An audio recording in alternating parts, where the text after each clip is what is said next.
วัสดีค่ะก็กลับมาช่องรักสุขภาพอีกแล้วนะคะวันนี้เอาเมนูสุขภาพดีๆกันมาฝากกันอีกแล้วกับเมนูนะคะกะหล่ำปีผัดกับกุ้งนะคะคีโตกันแบบง่ายๆค่ะเริ่มขั้นตอนแรกเราก็จะมาปอกกุ้งกันก่อนเลยจ้า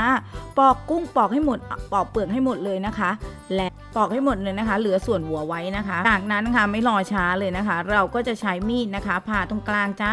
เอาไส้มันออกเลยในลักษณะอย่างนี้นะคะก็จะได้กุ้งที่สวยงามค่ะเราก็จะไปทำกะหล่ำปีกันเลยจ้าหั่นกะหล่ำปีนะ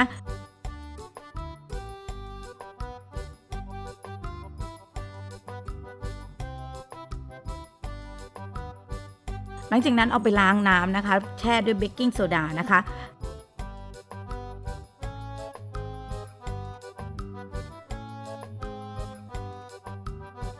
มาสับกระเทียมกันต่อค่ะบุกกระเทียมนะคะให้ได้ประมาณ1ช้อนโต๊ะเราไปเริ่มขั้นตอนต่อไป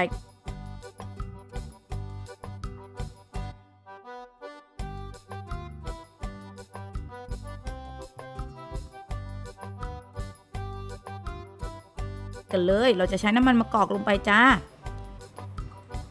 เราทอดกุ้งก่อนนะกับน้ำมันมะกอกนะ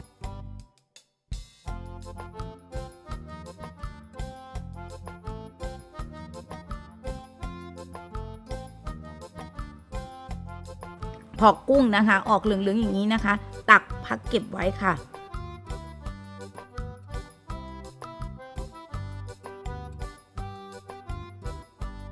หลังจากนั้นจ้าเราใส่กระเทียมลงไป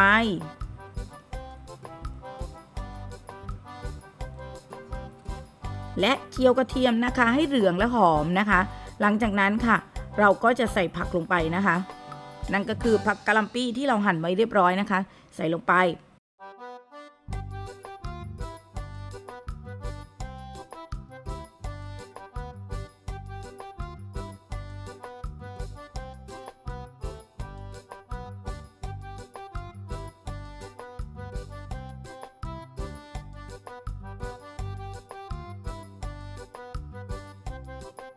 ผัดนะคะสักครู่ให้สลดนะคะ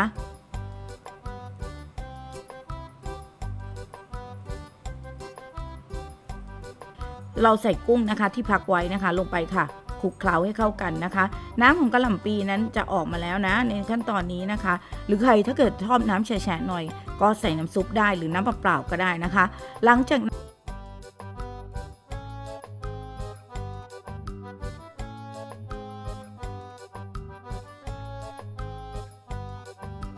ั้นเราจะใส่น้ำมันหอยคีโตกันเลยค่ะ